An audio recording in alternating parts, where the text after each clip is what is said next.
Friends, integration का जो next lecture है इसके अंदर भी मैंने कुछ स्पेशली ग्रेटेस्ट कॉमन इंटीजर से जुड़े हुए क्वेश्चंस लिए हैं।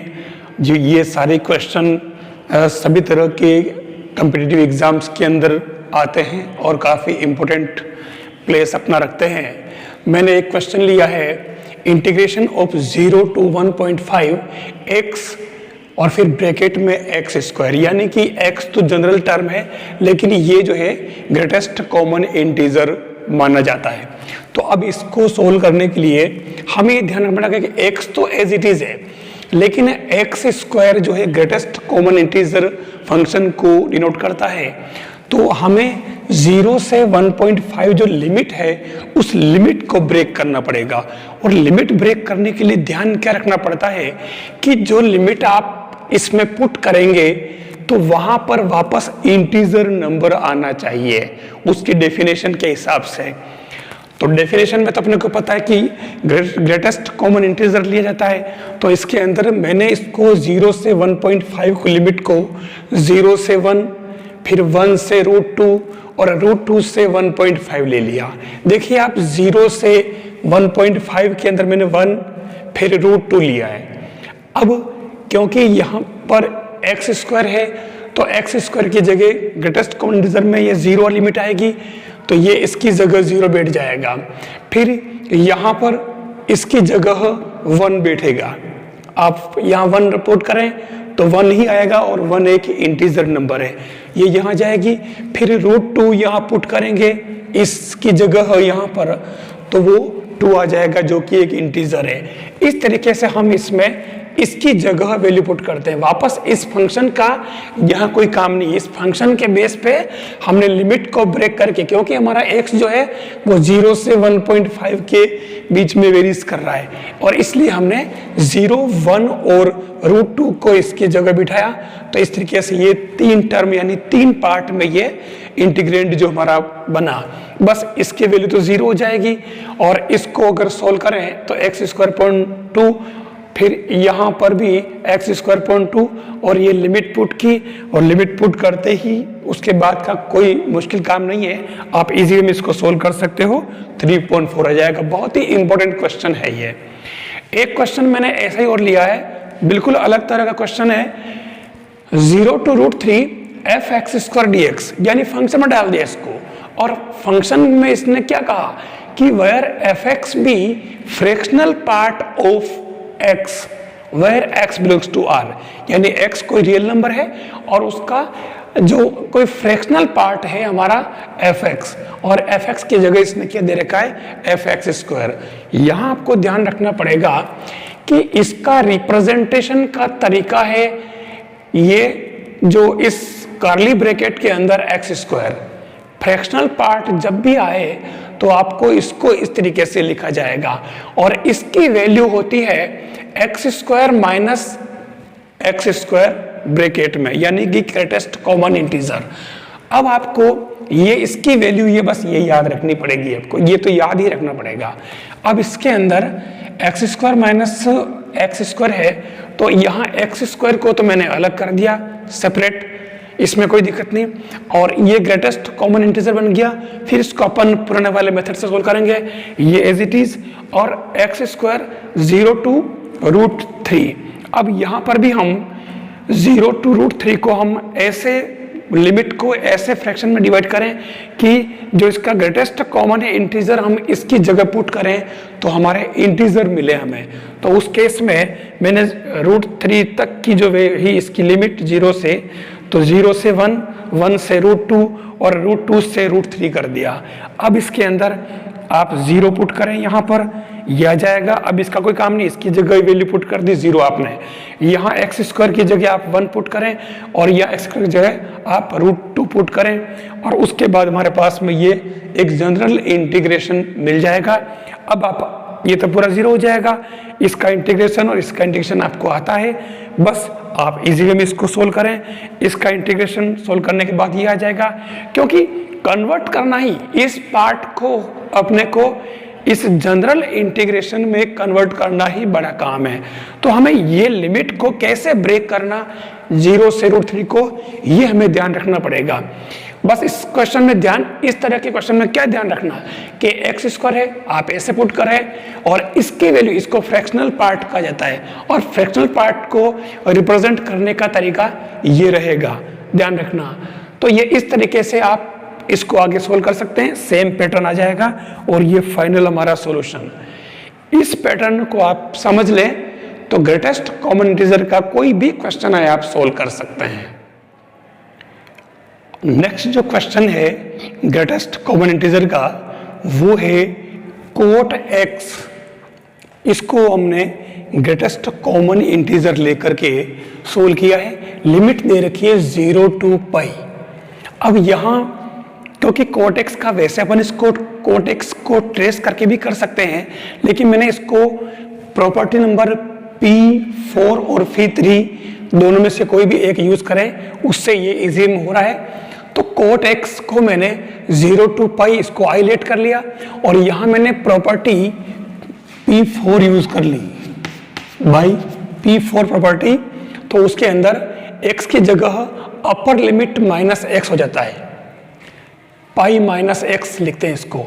फिर इसको मैंने आगे सोल्व किया तो कोट पाई -x होता है माइनस कोट x।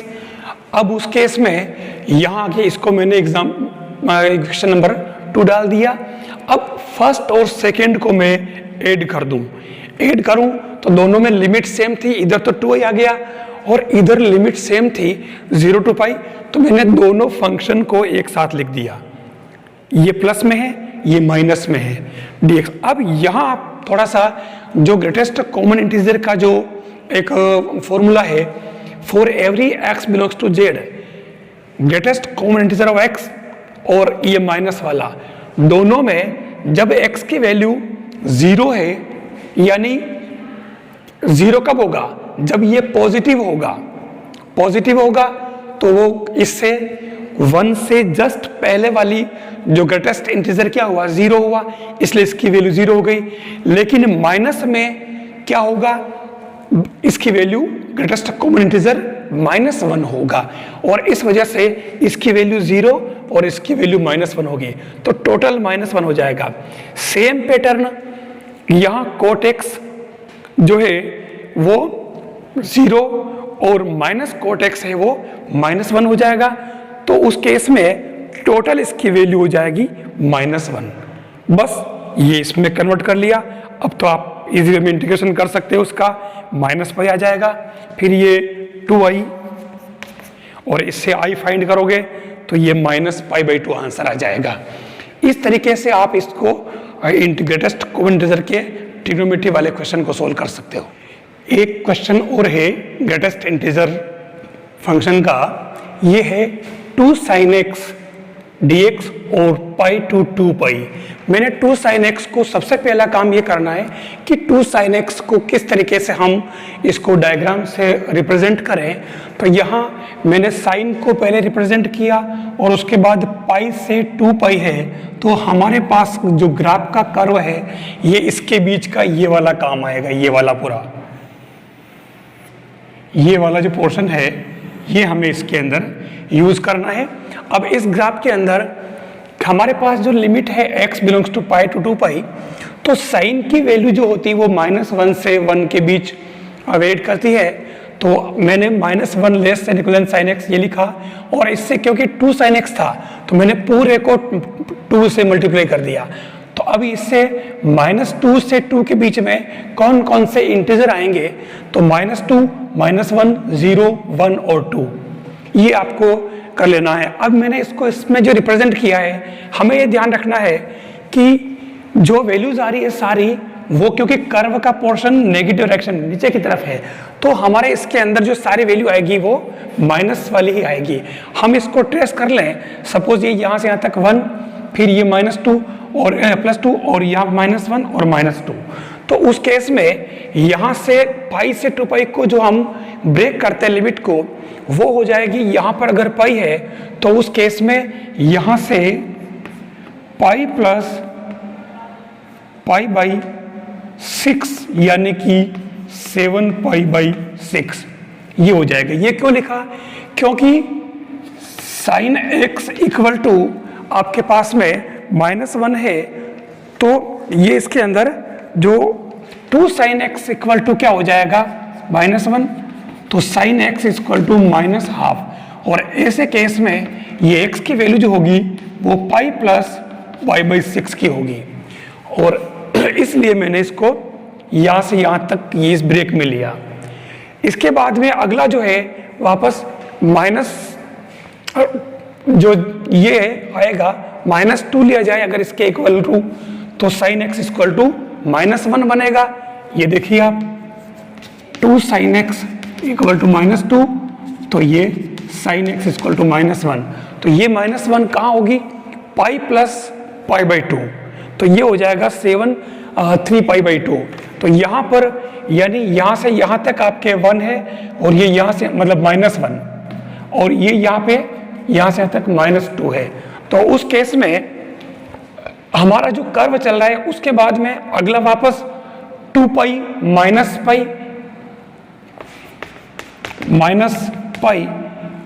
-π/2, तो ये 11π/6 बन जाएगा। ये इस तरीके से आप आगे से आगे आप निकल आए, तो ये इस तरीके से यहाँ पर भी आपके 2π में से ये π/6 माइनस होगा। इसमें से जैसे यहाँ π/6 प्लस हुआ पाई में, वैसे ही यहाँ 2π में से π/6, तो ये हो जाएगा आपके 11π/6। यानी पाई से 2π तक आपके ये 1, 2, 3 और 4, यानी इस तरीके से पाई से 7π/6, 7π/6 से 3π/2 और इससे वापस 11π/6 और यहाँ से वापस 2π, ये 4 पार्ट में डिवाइड हुआ। तो आप अगर ध्यान से देखो तो पाई से 7π/6 यानी 0 to -1, फिर -1 to -2 और -2 to वापस -2 to -1 और -1 to वापस 0। ये देख लीजिए। तो ये जो लिमिट हमारे बनी है इस हिसाब से, तो ये हम यहाँ यूज करते हैं। अब यहाँ पर आप देखें 2 sin x π/2 7π/6 plus 2 sin x 7π/6 to 3π/2, फिर यहाँ 3π/2 से 11π/6 और उसके बाद में 11 to 2π। ये 4 ब्रेक किए। पाई से 7π/6 के बीच में ग्रेटेस्ट कॉमन इंटीजर जो है वो -1 है ये, तो इसलिए इसकी वैल्यू माइनस पुट करी।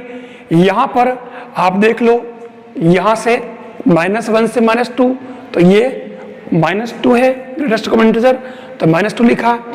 फिर -2 से वापस -1, तो ये -2 इसमें -2 हो जाएगा, और उसके बाद में वापस -2 से यानी -1 से 0, तो ये -1 हो जाएगा। इस तरीके से हम इनको ब्रेक कर सकते हैं, और ब्रेक करने के बाद अब आपका इसका इंटीग्रेशन में कोई दिक्कत नहीं, ये कॉमन इंटीग्रल बन जाएगा। तो इसका इंटीग्रेशन आपके -5π/3 आ जाएगा। आपको अगर यहाँ 2 cos x दिया जाए तो भी आराम से कर सकते हो। इसने अगर लिमिट चेंज कर दी, ये तो यहाँ कर रखा है, अगर ये लिमिट यहाँ से यहाँ होती तो सेम ये पार्टीशन यहाँ हो जाते, और फिर इसमें सारी वैल्यू ये पॉजिटिव आती। इसमें कोस के अंदर ग्राफ इस तरीके से चलेगा, ये पोर्शन यहाँ आएगा क्योंकि साइन और कोस में π/2 का डिफरेंस होता है, तो ये इस तरीके से ग्राफ चेंज हो जाएगा। फिर उसी पैटर्न से आपको लिमिट को ब्रेक करना। स्टार्टिंग हम यहाँ से एक तो हम इसको ट्रेस करना सीख लें, और फिर हम इस लिमिट को ब्रेक करना सीख लें। हमारे इनकी जगह इंटीजर वैल्यू आनी चाहिए। इस तरीके से आप ग्रेटेस्ट कॉमन इंटीजर के जो फंक्शन आए आप उनको सोल्व कर सकते हो, इंटीग्रेशन कर सकते हो। थैंक्स।